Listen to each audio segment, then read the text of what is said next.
He's Ali Alberigo, and this is the School Owner Talk podcast.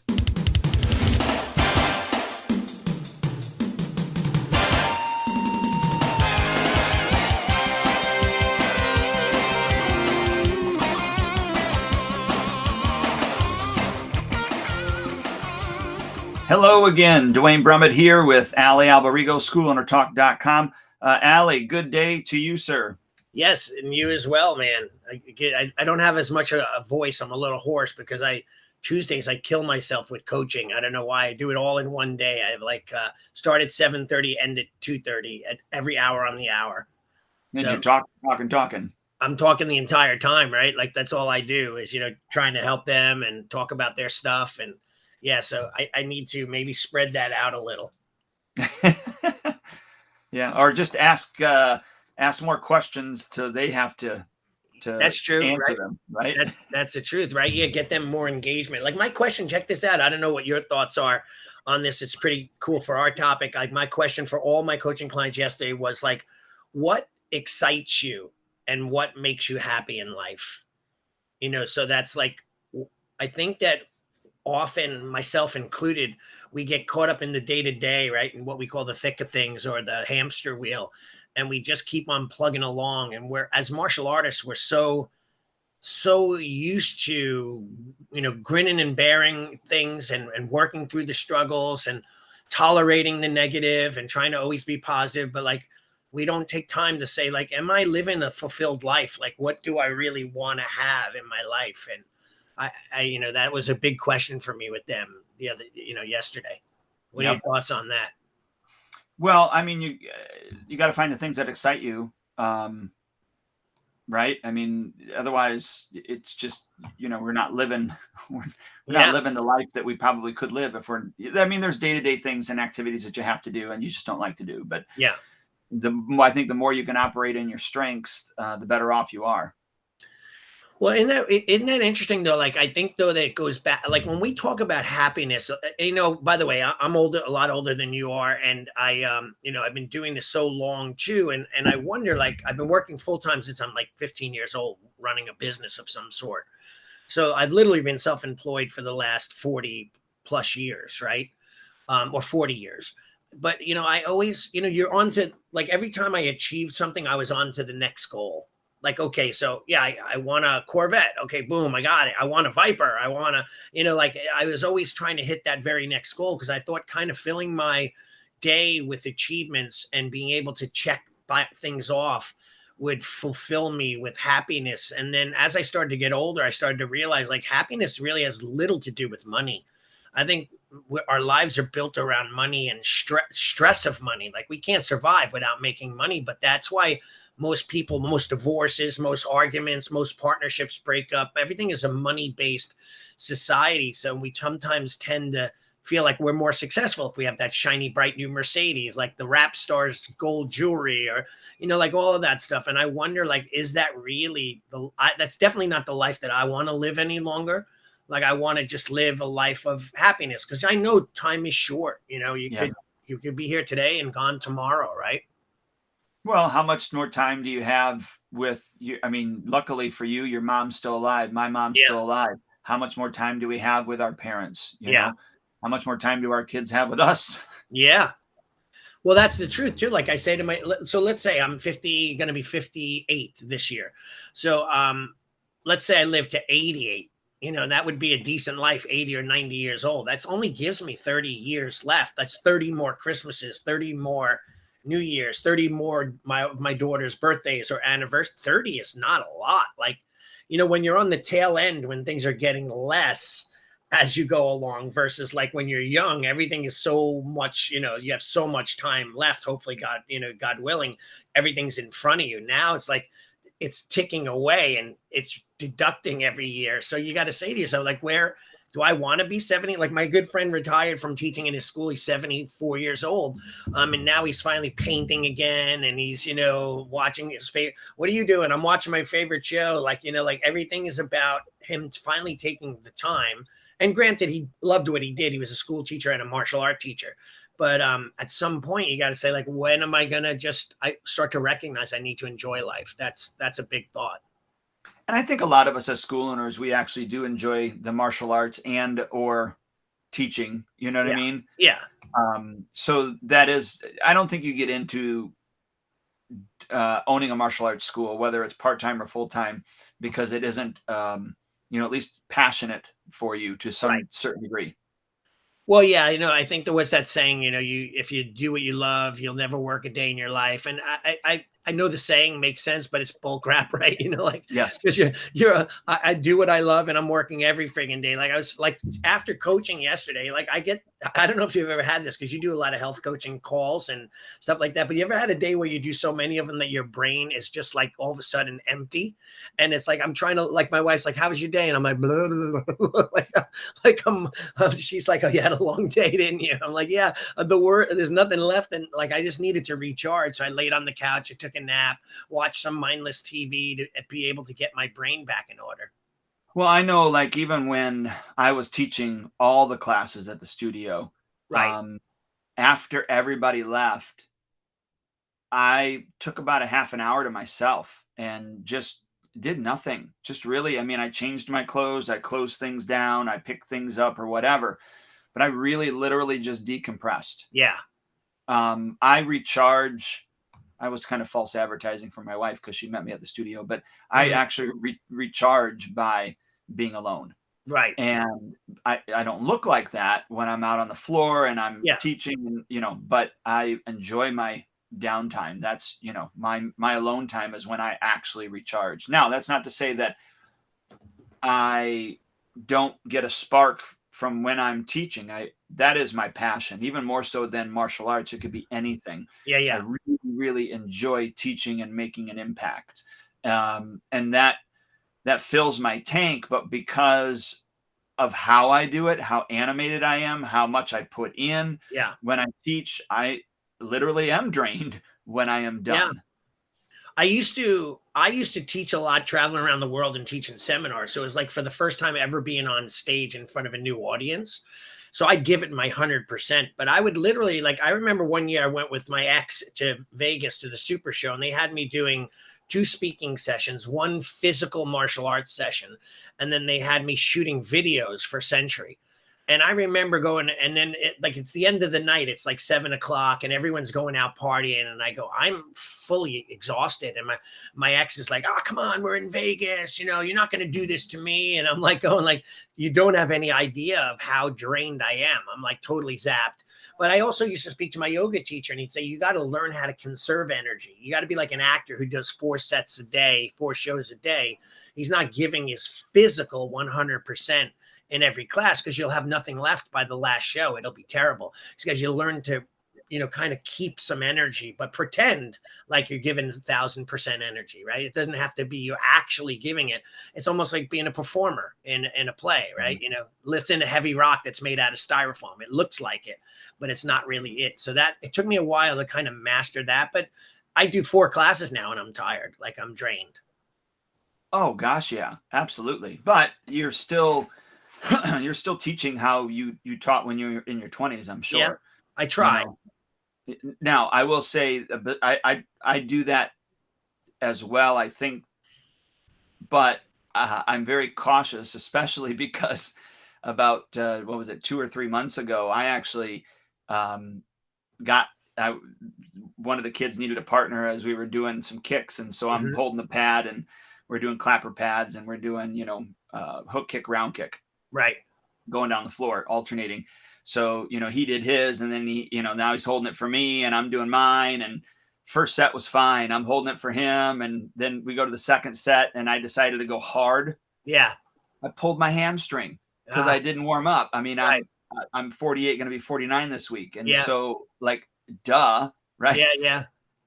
So I know. last night I'm teaching, and we're teaching the just an inside outside kick. And so I was just showing them that, look, once we get this kick down, then you can do it with a spin, and then you can do it with a jump spin. So I went to go do the jump spin, and I pulled it. Like I didn't go hard, but I at Right. least made the motion. I didn't jump as high as maybe I can't jump that high anymore, but at Yeah. Yeah. least in my head where I could jump. Yeah. Oh, I could do crazy stuff in my head. I could do it all still. Yeah, I mean, we used to. I was, having the kids run and jump off the wall and kick off the Yeah. wall and do the round kicks off the wall and stuff. And like, I Yeah. won't even do that anymore. Yeah. I know. I hate to admit it though. Like it's almost like I was just telling one of my friends this morning, like just from being on the unevenness of the mats and your body, your ankles and your muscles are always recorrecting because of the mat is not solid. I said, I feel pain after I get home from just doing that, being around, not on a solid, hard floor.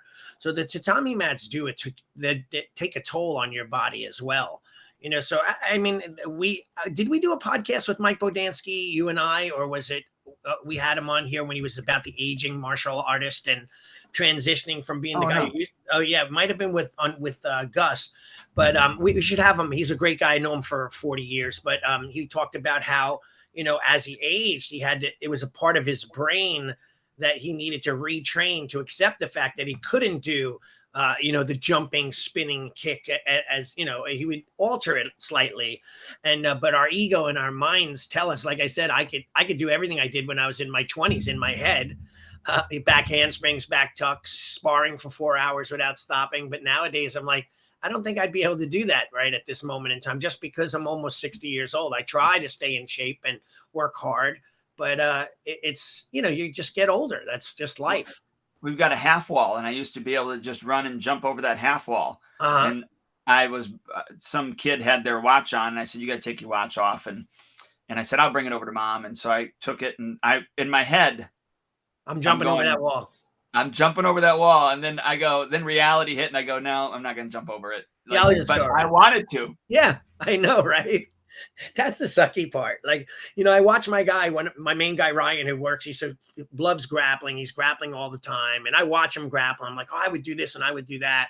I want to get in there with him. And then I say to myself, I don't want to get hurt just in case of pull a muscle. But I miss those days where my body I'd heal in a day, like I'd be back the next day.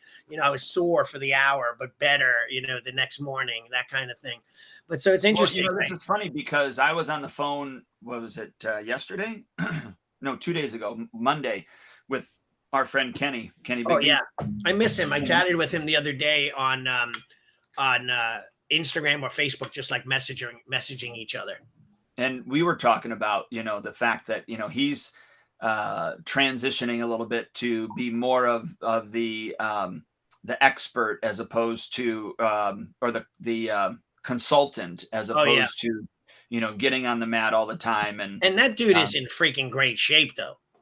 Yes, and he's younger than both of us. Yeah, and he's in good shape, like his workout videos and all of him lifting, deadlifting, and but he's still in grappling and all this stuff. He's still in great shape. But even him, former Navy SEAL, he was in the book Can't Touch This with David Goggins. They talked about, did you read that book, Can't Touch Me or Can't Hurt Me?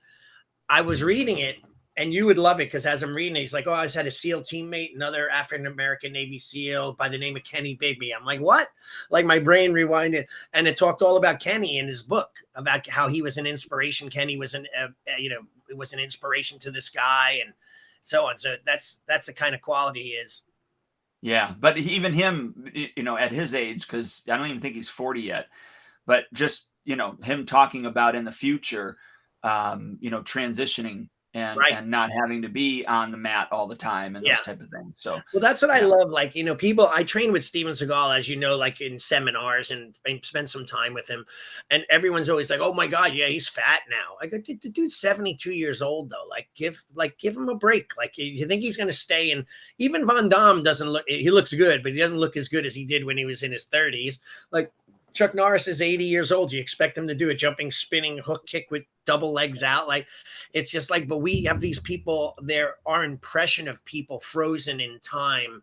Sure. And that's why I say this is kind of like a weird thing to talk about, but I go like, Bruce Lee passed away at the perfect time.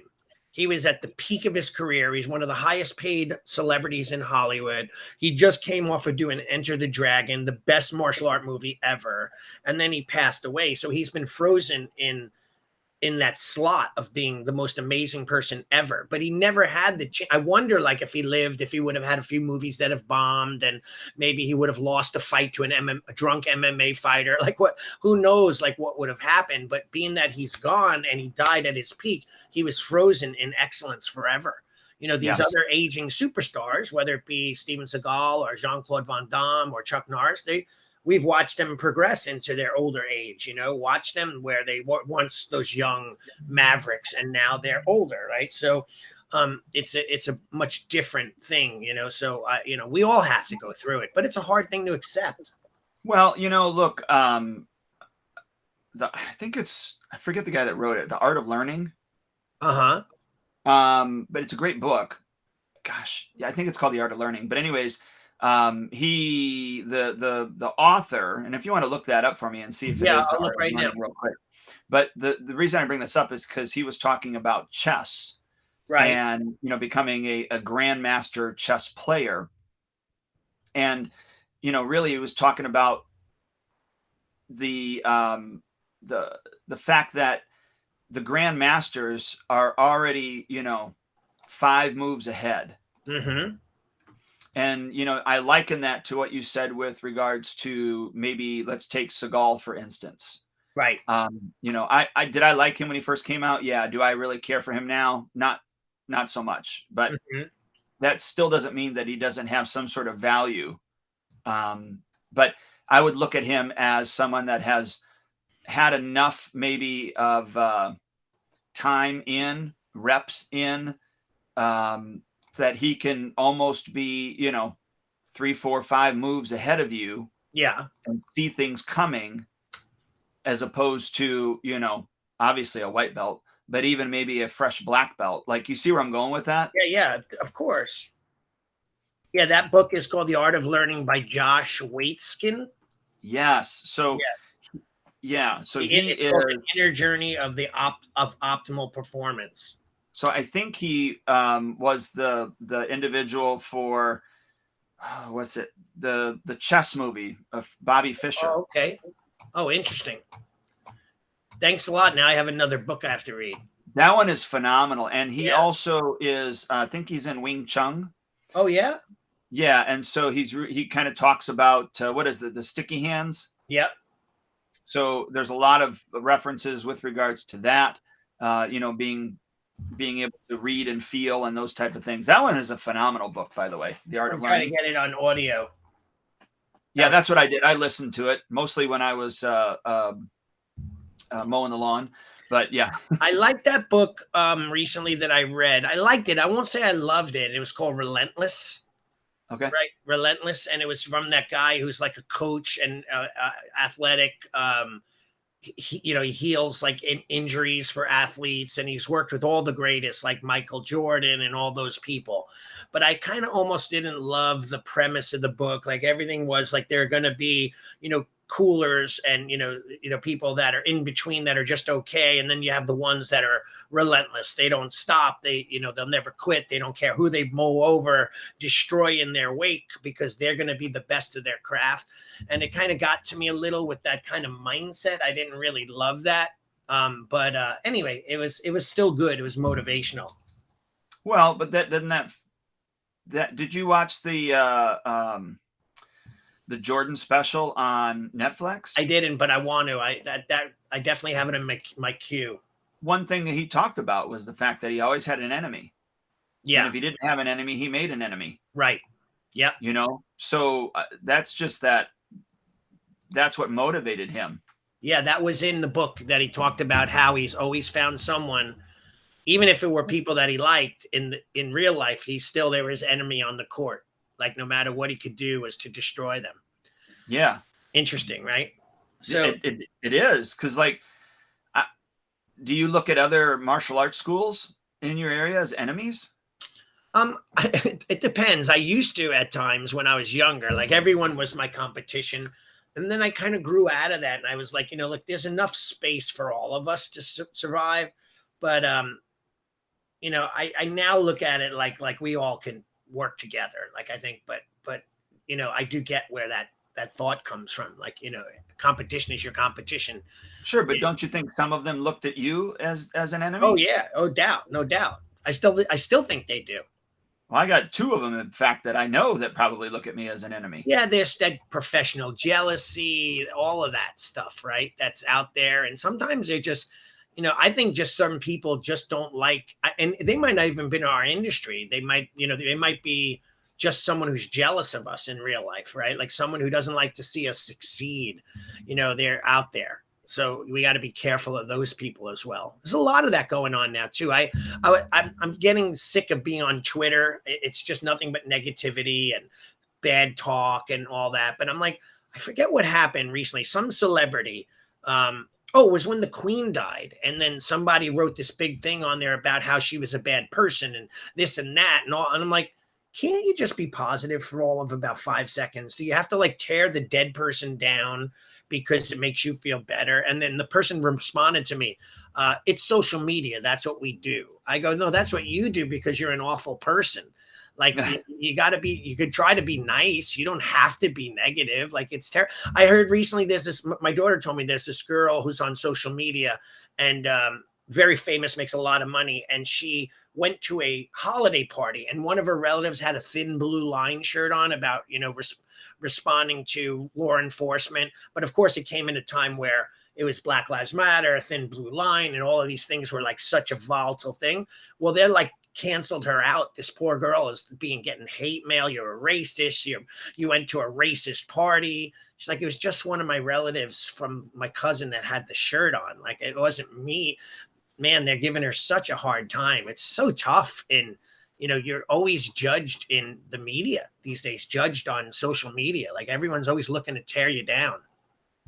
Well, yeah, that's unfortunate because like that's where I don't want to say our country's going, but I mean, it really is. We're all against each other, Yep. I mean, from bottom to top, left to right, whatever. I mean, yeah, I agree. I just bought that book, by the way. I just completed my order as we're talking. Yeah, I just got it on audio. Yeah, you'll have to let me know what you think of it. I thought it was amazing. Yeah, I will. Absolutely. Without a doubt. But you're right, though. That's another thing. It's like, we could vent a little. I'll vent a little about some of my complaints as a school owner. Like I find that people nowadays too, like I had a mom and by the way, in my sign up process, we sign up for a year, as you know, and then I tell them like straight off the bat, this is a year commitment. If you can't commit to an entire year, don't do it. Don't sign up. I said that you're going to have 12 months of payments. And the reason why is we include a lot of the stuff is included, the uniforms, 2 uniforms. We call a starter uniform, sweatpants and a t-shirt, the official uniform. Then they get their white belt. All their promotions are included, their stripes in between, their certification, perfect attendance, sticker rewards. All this stuff is included. So that's why we want you to commit for a year. People are like, yeah. I'm like, you sure now, right? Just if you sign up, 4 months later, we don't want to go anymore. Okay, but you do realize it's a year. Oh, you're going to hold me to the year? You're all about the money, man. You're like, this is all you care about. I'm like, I went from being your hero 2 months ago to like your son and daughter are having the best time of their lives. And knowing, because I've literally had you sign a document, I told you straight out, don't do it if you can't commit. Like I'm not saying sneaking it in and later on going, I got you. Like I'm trying to be I am upfront and honest and transparent. And then they turn on you. Boom. Like, all of a sudden I'm a bad guy, So like, it's funny how that happens in our society. They look at our contracts differently than they look at when they buy a car and sign a contract. Right. They don't lump them together as if, I promised to pay on both. Right. They think, and why is it that they can walk in and ask for a gallon of milk at our studio for cheaper? Right. But they'll never go into the grocery store and ask for a gallon of milk cheaper. Isn't that weird, right? You know what I'm saying? Yeah, it is a funny dynamic. Like, I think it comes from way back when people used to be able to manipulate the payment total by giving you cash because everyone wanted to hide cash. I'll give you 30% off if you pay in full in cash. And I'm like, I stopped doing that so many years ago where once I did like a year, I gave like 30 cash out, pay in full discounts. It totaled out like it was like $300 times 30, almost was like 10 grand or something like that I gave away $10,000. I gave it away for the opportunity of having cash in my hands. I'm like, where did anyone ever come up with this idea? I immediately stopped doing that. So now people say to me too, I'd like to pay in full. Is there a discount? I said, no, we don't give, you could pay in full, but we don't give any discounts for it. It's just like, that's the cost. The membership costs X, and that's it. Like a lot of people will say, hey, can I get multiple family discounts? I said, we don't do them until the third member. I just really am pretty honest as far as everything. And I want everyone to have a good transparent relationship with me, but certain people just they don't live. They're very, I hate to use this word, but a lot of people are very dishonorable these days, where they'll stop showing up, cancel their credit card, ignore you. Like 2 months prior, they're texting me every day. This is the greatest. Can you help my son? He hits his sister. He does this. He does that. He's doing so well. You're changing his life. Then they stop coming. They stop paying. And all of a sudden your phone doesn't work. You're texting them, you're emailing them, you're calling them. I had a parent I talked to with 2 kids, and they loved our dojo. And I called them up. They haven't been there and haven't paid. And the kid's on the phone. Oh, Shion, how are you? The mom's like, who is that? She's Spanish. And she said it in Spanish, and I understood. And she's like, hang up, hang up, hang up. And the kid hung up on me. Like, she didn't even want to to talk to me.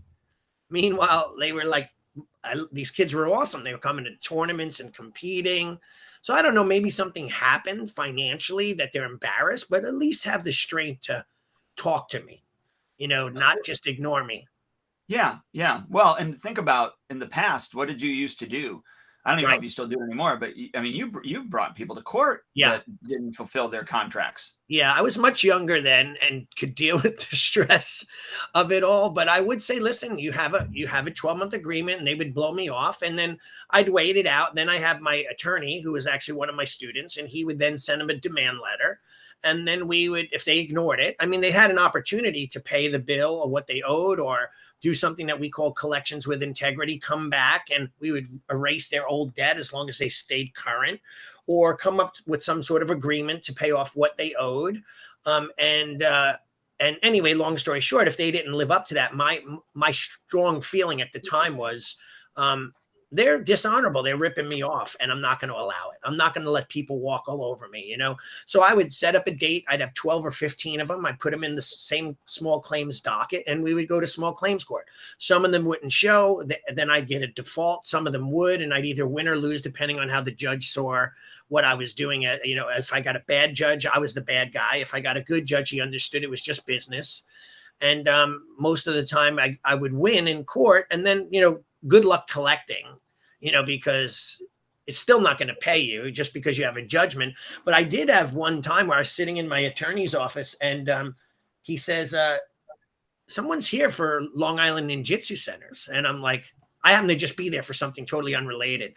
And I'm like, I'm not waiting for anybody. So he sends his secretary down. They said, oh, they're making a payment. They have $3,400 and something in an envelope for a debt that they had a judgment against them that's on their credit report, and they're trying to close on home, and they're downtown trying to close, and they won't close the deal on the house unless they pay. So the lawyer said, go get cash, go to their attorney, pay it off, and get a letter saying that it was paid so that I could close this deal.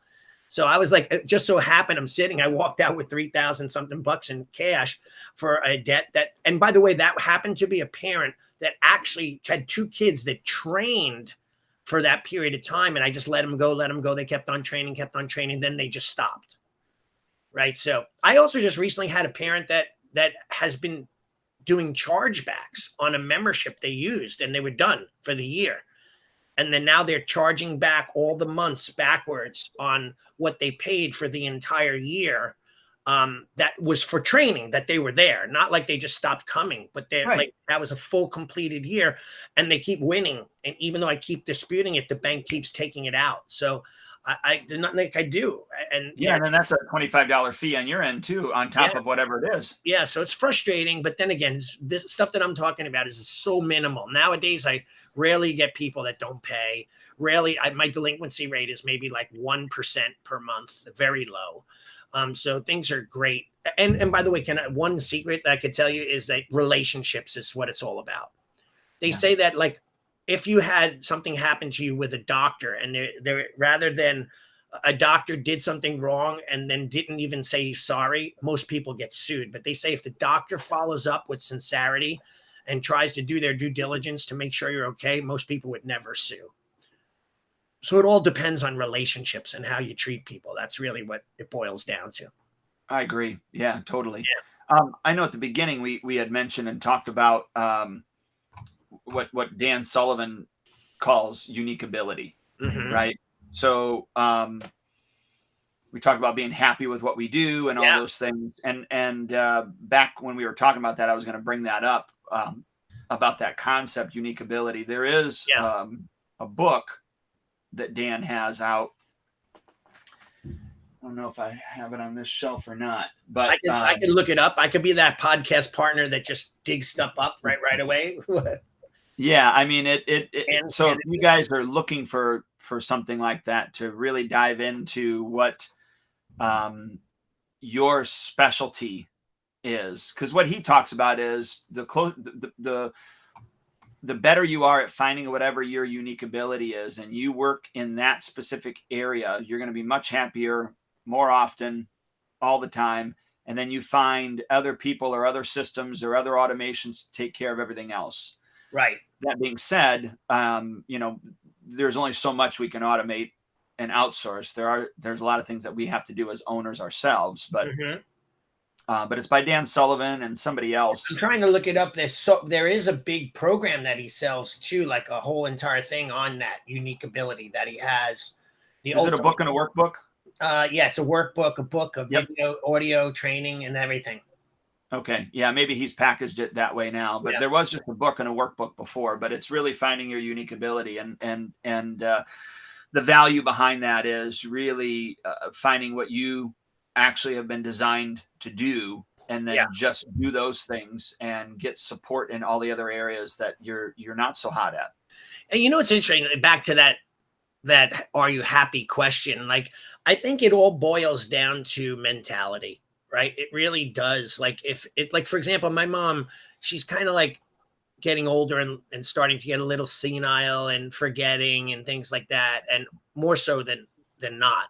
And I find it interesting because like she's fixated on one thing, and that's like her not being happy. She's living with me right now and not being happy being here. She wants to just go back to be by herself at her house.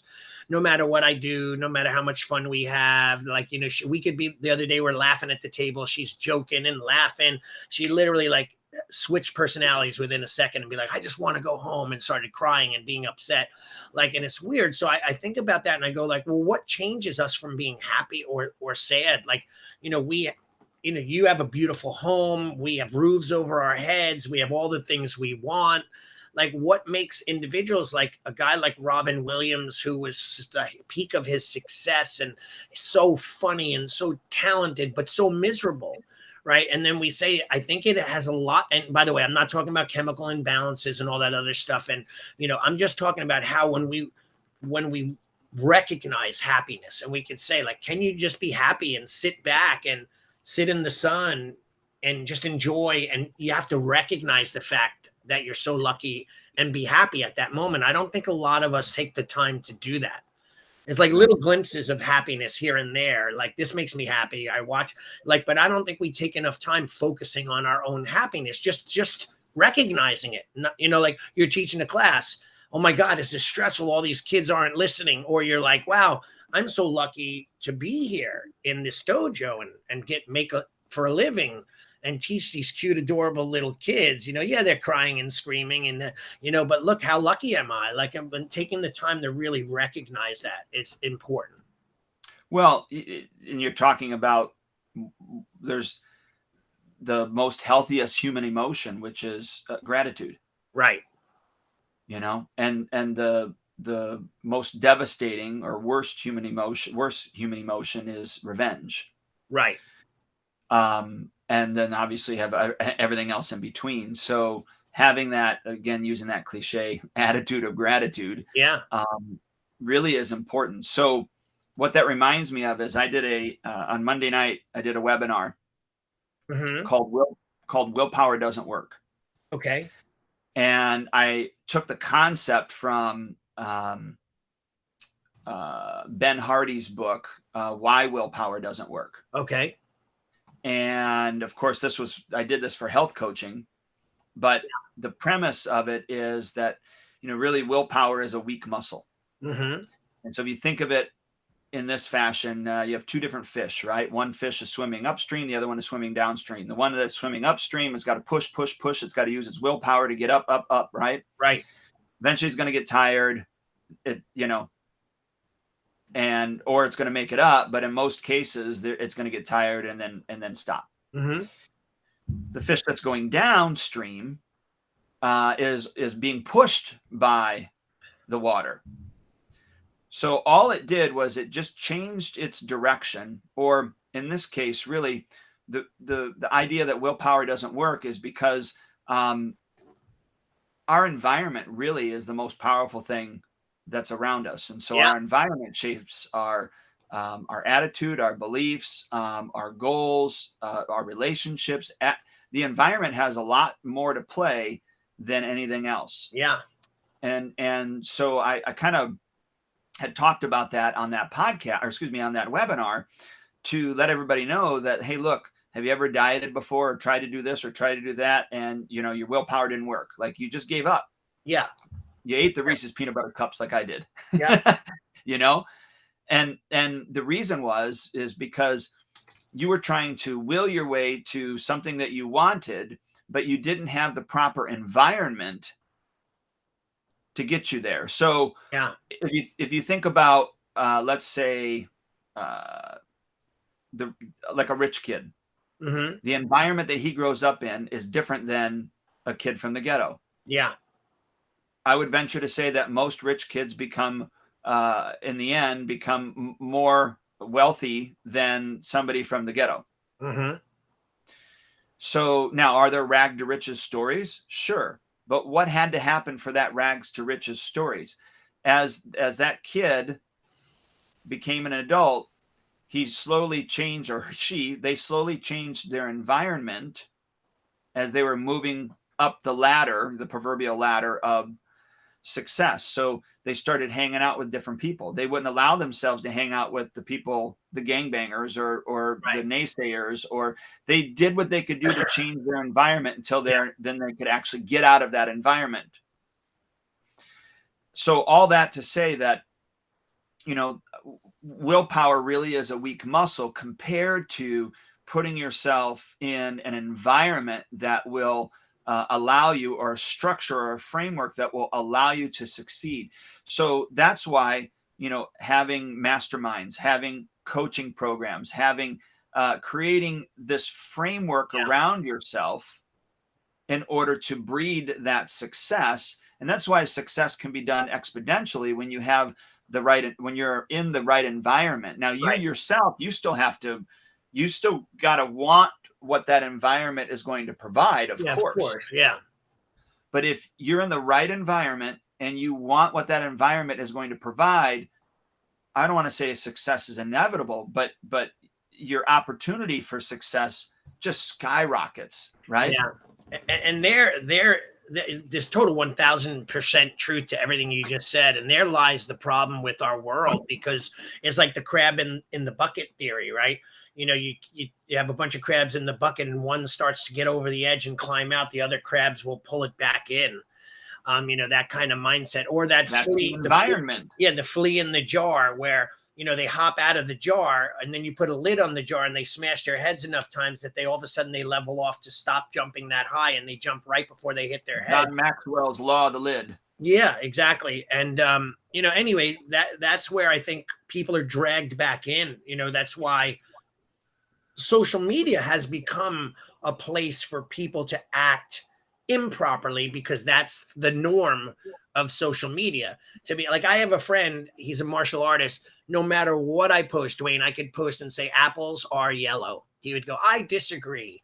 They're a hue of orange and a hue of white mixed together. Like, it's always a disagreement. Like, it can never be like, oh, great post, buddy. Like, oh yeah, I love apples, or whatever. You know what I mean? Or a banana or whatever. It's always something, like an argument, like it's always something that he's got to say. And I think that certain people can't just be positive. And it's a shame. And you're right though, that the willpower thing is tough because you're being pulled in so many directions to do the wrong thing, right? Especially with diet, right? Yeah, you must have this struggle all the time. You're in your car, you hear a McDonald's commercial, an Arby's commercial, like it's always something, right? Pulling at you. Yeah, definitely. Or even when, clients go shopping and they're Right. used to grabbing the impulse item because that's the habit that they've created. And that's where You we talk about optimizing their surroundings, and yeah, we talk about shopping on the edge because that's where all of the good food is. yeah, Don't go down the center aisles at all unless you have a list, and you right. only pick from the list that you've written down Yeah. because that's where all the crappy foods are. That's funny that you mentioned shopping. The first thing I thought about was clothes shopping because I have my daughter and my wife that she's always like, I'm going to buy that shirt. I go, you have so many shirts. Yeah, but I don't wear them. I go, that's the friggin' problem because you keep buying new ones, right? Like she loves it. Or it's on sale. Like it's on sale. I got to get it. It's a special deal. I go, but are you going to wear it? Because you have 20 shirts with tags still on them in the closet. Like it becomes this pressure, this addiction to purchase.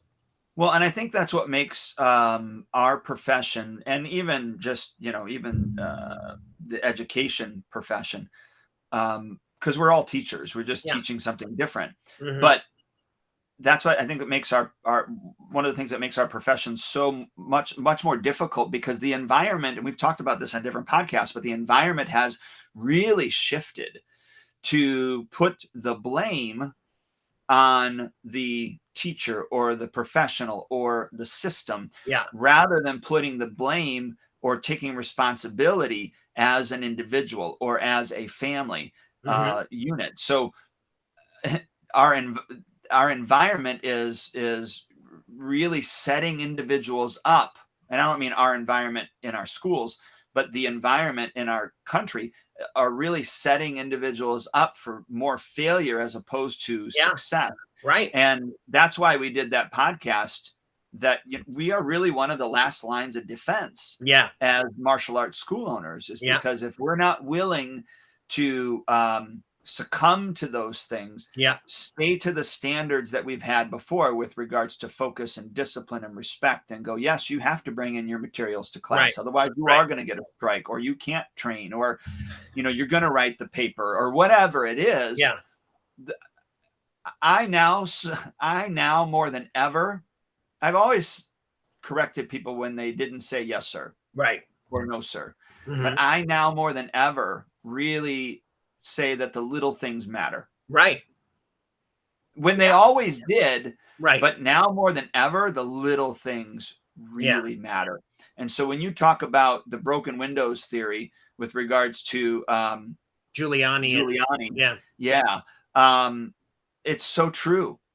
Yeah. And we as school owners, we really need to, I think we really should, I guess I'm going to should all over everybody if I Yeah. say it Yeah. this Yeah. way, but my belief is that we need to take that broken windows theory idea, and when there's a small crack, we need to address it, Right. and we need to maintain that standard. And whether it's going to initially hurt our business, or hurt a relationship, Right. I think that's more important now than it's ever been, because the standards of our society are so much more lower than the standards of our studios. I have a friend. I think we interviewed him, but maybe not. Andy Stigliano, good buddy of mine. And anyway, long story short, I went to his dojo because I was teaching. He does a big seminar every year, and I cringed in fear myself, right? Of thought of what if I did that, what I would get as feedback. But he has these signs on the walls. He's like, one sign is, "This is not McDonald's. You can't have it your way." And that's one of the signs. And another sign said, no phones, no food, no talking, no nothing in my lobby. Like that's it. Just sit and watch. If not, go in the car. Like I'm paraphrasing from what I remember, but I took a picture of it. I'm like, this is great. Like I love the fact that and by the way, he's got a busy school, so he's not hurting in any way because of that mindset. And his students are like, man, they listen like so good. And I remember he used to come to my school and go, how do you get your students to listen? I was more like he is now back then than I am now. Like a parent, oh, I'm sorry, Johnny comes in, he's got his baseball uniform on. I'm like, where's his uniform? I'm sorry, we're coming right from baseball. Mom, you can't expect me to allow him to go in his, he's a brown belt or a yellow belt. Like, why would you even show up and ask that of me? Like, wouldn't you think to yourself and go like, I don't think this is the proper thing to do. We'll stay home today, or be prepared before him. But like parents do it all the time. I'm sorry, he's not ready. It's my fault. Well, then don't bring him, like, because you're not teaching him anything and it's not the rules of the school. So it's like, it matters how hard you are on the people. Those little things, like you said, are essential. Well, and I agree with the parents. I say, you're right. It is your fault, but Right. it's their responsibility. Right. I use that line, by the way. I stole that from you. And I'm well, like, and that I took that from, the West Point Way of Leadership. Okay. I forget who wrote that, but he talked about that where, he got, they got called up in line to line up, and he lines up in their morning, roll call or whatever. And some guy comes running right across to line up next to him and scuffs the top of his boot with his heel. Right. And so he's getting chewed out because his boots aren't shiny. Yeah. And that was not his fault. Yeah. But it was still his responsibility. Yeah. And I wonder though, so like dig deeper for that for me. Like, so like a parent, like they're not going to think it's there. And again, maybe it's society. And why was it his responsibility when he had nothing to do with it? Right. So like, why, can you explain that like a little deeper so people understand that concept? Well, Johnny is the one that's supposed to be in class. Right, but that guy with his boot, he shined his boots, he was online, he was perfect, ready to go, and some guy screwed it up on him. So how does that become, like, shouldn't he get a little bit of a pass? I'm just playing devil's advocate. Sure, he could have moved his foot back. He could have, there's always those things, but he's still responsible for how he is presenting himself. Right. Whether it was, his fault or not. And the other thing is this is the most important thing, is when you refuse to take responsibility, even if something is someone else's fault, then you actually lose the power to actually do anything about it. Right. Right. As soon as you don't take responsibility for things, you give the power up, and you now are powerless in that situation where you can't fix it. Yeah. So again, it goes back to like whatever's going in our society now too, is a little bit of that it's not my fault mentality. It's the government's fault. It's the president's fault. It's my town's fault. It's the teacher's fault. And I always grew up, even with my daughter, when she was younger and she was failing at math, I would pay for a tutor. And it wasn't cheap. I think I paid like $100 a session for like a 40-minute session. But my thought was like, I could be mad and blame, and quite frankly, maybe the teacher wasn't a good teacher, or maybe they weren't connecting with my daughter. They couldn't teach her in that way.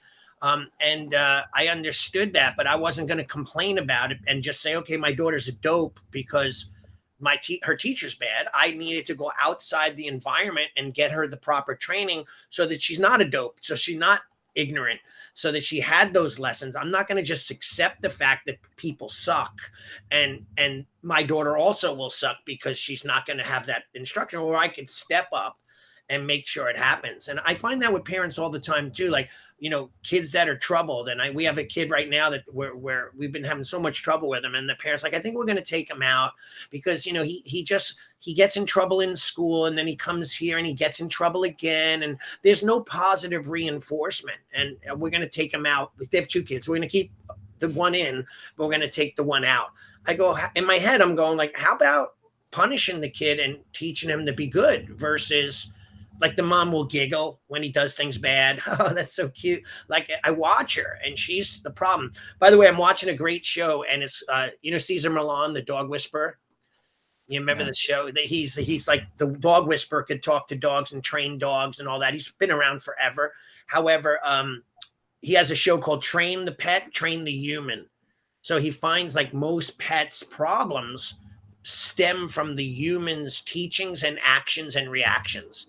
So he'll look at them and he'll say, this is why your dog is so skittish. This is why your dog attacks other dogs, because you pull them really tight with the leash and you turn away and you're fearful.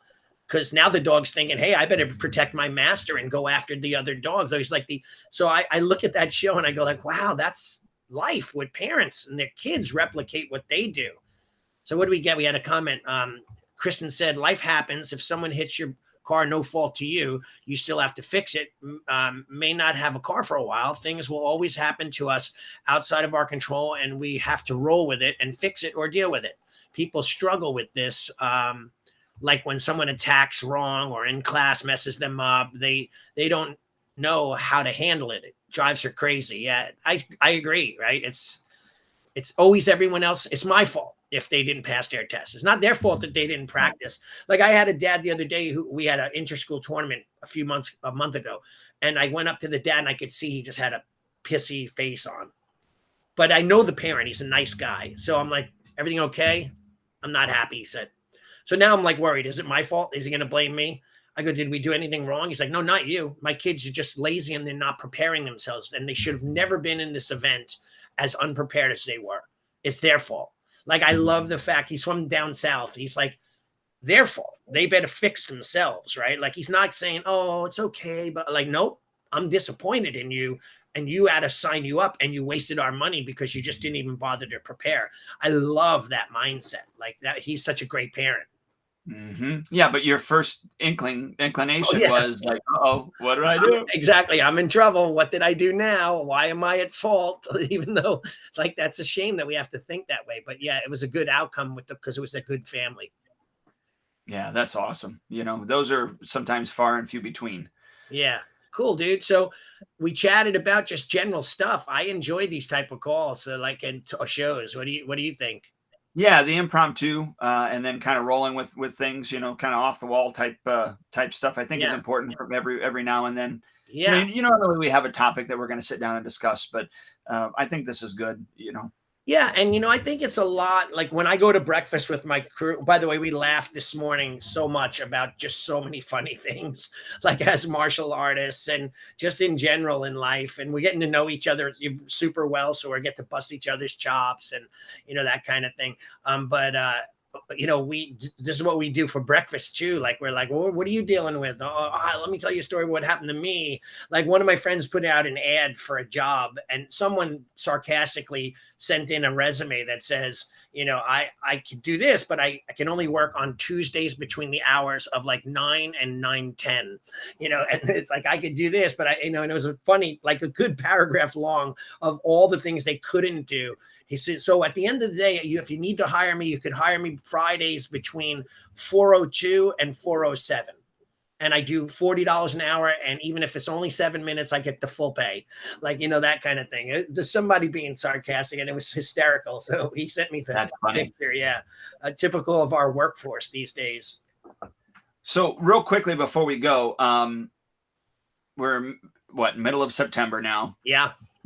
We have October coming up. Just real quickly with some opportunities, rapid fire. One is the because you have them Halloween. Yeah, I haven't posted it yet. I got to do that. Like I've been lazy in that, but Halloween VIP passes. Yes. Or a VIP pass, just a generic VIP pass. You should be giving them out to everybody, right? And we're doing a Halloween party. Bring a sibling, bring a buddy. Kind of thing. So I've already got signups for it, and it's not until the end of October. And the other thing that we're doing marketing wise too is we're doing like a buddy week, but we're boosting our referral program, giving out those VIP passes so that they could get people in the door, so that they could get credit and possibly, free gifts or money or a free year. So, and then the last thing is we're starting to look at all the future camps coming up, winter break camp, Thanksgiving, Turkey Day camp, and all of those things, preparing for those as well. So there's a lot in there. How about you? What are you doing? Yeah, that and get ready for, any apparel sales that you're going to do for the winter, any holiday, type sales, those type of things. For us, we're also kind of getting ready to prepare because we'll launch this on November 1st, like we always do, but the Karate for Christmas. Awesome. So you want to just stay ahead, at least a month ahead on all of your stuff. Really. Yeah. At the beginning of September, you should have worked on your October stuff to get that done. At minimum. At minimum, yeah, Right. yeah. So right now, we're actually working on our November stuff so that we're Yeah. always, always a month ahead. And I'm actually booking guest instructors to come in for my Black Belt Club program for January and February of next year already. Putting them on the Nice. schedule. So like I want to be ahead of the curve and I really want to put my effort forward. So I got to really think about what I want. If I'm hoping for outcome or income, but the outcome would be results of students coming in and joining, then I better have put some time into it now so that I could prepare for it in the future. Like you just can't promote like 2 weeks, 3 weeks, hey, we'll do a holiday sale and it's Christmas already, that kind of thing. You got to be on it ahead of time. And I would say, in as much as, especially if you're like, using what we have with regards to Spark, because there's so many things that we can do with regards to the app and push notifications and text messages and emails. I really, really think, getting on your printer and printing out a piece of paper on the things that are actually happening too, and handing those out are very, very important. So the kids can walk away, with that information and hand it to the parents. So even if it's a half a sheet of paper that you're handing out or whatever, but that information is going to be very, very important. And you know what? There's got to be a big picture, right? So if you have a referral program and you expect people to refer you, you got to give them the list of what the big picture is. Like if they join, you get this. You got to give them something to work towards, right? So like, people will bring in their friends, but what if those friends join? They get $50 for that, or they get a gear package or whatever. So now you kind of have the big picture. You give them the list of what they can achieve, and then you give them the passes so that they can achieve it. And then you do the buddy day so that they actually can hopefully get it, right? Those Right. are the things that we forget. Sometimes it's like multiple layers. It's not just like these one-shot opportunities that go away. Yeah. Yeah. And I think we did before, I think it was in August, we talked about this, but in 2 weeks we have our buddy week, because what we did, and we decided that September is International Martial Arts Appreciation Month. So we just made it up. And so in celebration of that, we're asking all of our students to bring a couple of friends to class. That week to us is actually sparring week. We're going to have them do some belt sparring with their friends, but also we're going to, have their friends teach them stuff too. So another good one, I'll throw this out there too, is October is Breast Cancer Awareness Month. So if you want to do some good fundraisers, now's a great time to do a kick-a-thon, a roll-a-thon, or what we did many years, and we haven't done it in a while, but we've done pink belts, and we bought a ton of pink belts from our belt supplier. And then for people to be able to wear the belt in class, they buy the belt for $20. And that $20 less the cost of the belt, or if you want to donate the cost of the belt yourself, goes towards the charity. So we've sold hundreds of belts over the years. We did a camouflage belt that went towards NF, which is the Neurofibromatosis CTF Foundation, Children's Tumor Foundation. We did breast cancer. I just did a fundraiser for a friend of mine, and I donated all my fees for free to the Alzheimer's Association, Alzheimer's. And so there's so many things we could do, but Breast Cancer Awareness Month, breast cancer is coming up. You could do a good amount of community support and fundraising. Yep. All right. All right. Cool. Well, Ali, I appreciate your time, sir. Nice getting back on with you. Yeah. And we'll talk next week. All right. Have a good one, sir. All right. You too. Bye, bud. All right. Bye-bye.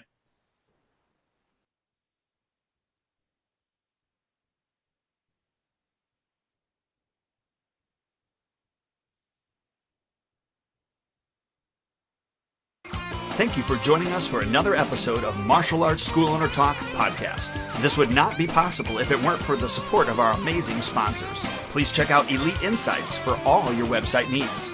LeadHunterMedia.com, your online digital marketer and content provider. Academy Kings BJJ Growth Consulting and Management Group at GrowMyAcademy.com. SparkMembership.com, hands down the best martial arts software for school owner management on the planet. GetKarateStudents.com, a martial arts growth consulting company for all your systems. AddHealthCoaching.com, helping school owners create a whole nother revenue stream for their school.